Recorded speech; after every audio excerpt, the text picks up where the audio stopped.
নমস্কার, আমি মৈত্রী।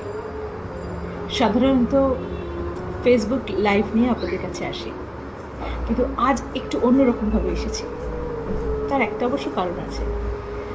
আমি চাই না আমার এই কথাগুলো 30 দিনের মধ্যে হারিয়ে যাক। আমি চাই এই কথাগুলো ফেসবুকে থেকে যাক। সেই কারণে ভিডিও করে আপনাদের কাছে নিয়ে আসা।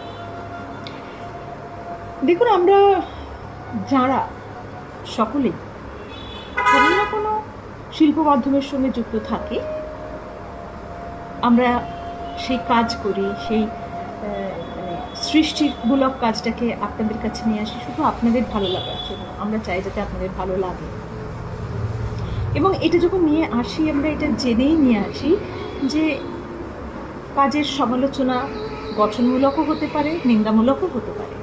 আর সব কাজে সবার ভালো লাগবে তার কোনো মানে নেই।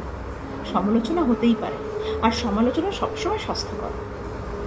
যে কোনো জিনিসের সমালোচনা হলে সেটা আরও ভালো করার একটা চেষ্টা প্রত্যেকটা ক্ষেত্রেই হয়ে থাকে, এবং প্রত্যেক শিল্পী সেটা করে থাকে। আবারও বলছি, যে কোনো শিল্পের ধারাতেই এই কথাগুলো প্রযোজ্য হয়ে থাকে।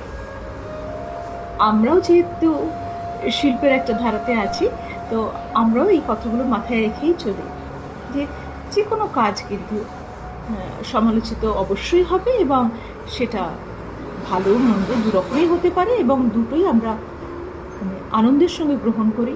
ভালো হলে খুব ভালো লাগে, আরও ভালো করার চেষ্টা করি, আর মন্দ সমালোচনা হলে আরও বেশি ভালো করার চেষ্টা করি।